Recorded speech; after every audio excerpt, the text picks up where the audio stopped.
Bonjour à tous, on commence cette revue de presse en Angleterre avec le 10 sur 10 de Chelsea. Grâce à un but de Fabregas hier contre Sunderland, les hommes d'Antonio Conte ont signé une 10e victoire de suite en Premier League. Les Blues ont désormais 6 points d'avance sur Arsenal et Liverpool. Dans le même temps, Manchester United l'a emporté à Crystal Palace 2-1 avec une réalisation notamment de Zlatan Ibrahimovic, ici à l'honneur puisque c'est lui qui marque le but de la victoire à la 88e minute. A noter que Paul Pogba a réussi à marquer un but, lui aussi, et même à faire une passe décisive, tout ça dans le même match. C'est la première fois depuis qu'il a signé à Manchester.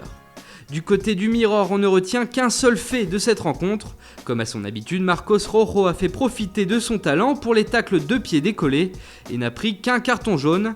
Ce matin, les tabloïds montent au créneau et réclament des sanctions contre le joueur jugé dangereux.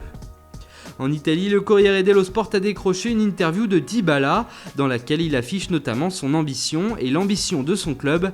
La Juve veut tout, en affirmant même qu'au sein du vestiaire, les joueurs y croient, ils veulent la Ligue des Champions cette année.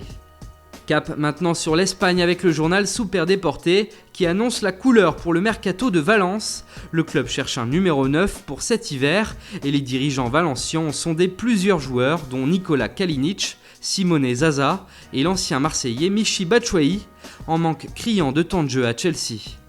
Dans le sport du jour, le Barça sait ce qu'il a à faire pour recruter le latéral de Valence, Cancelo. Il faudra débourser 30 millions d'euros selon le quotidien. Et puis Messi a une annonce importante à faire à Antonella. Il va, d'après la presse espagnole, la demander en mariage. Pour la surprise, c'est maintenant un peu raté. Voilà, c'est tout pour aujourd'hui. Bonne journée à tous sur Foot Mercato et rendez-vous dès demain matin pour une nouvelle revue de presse.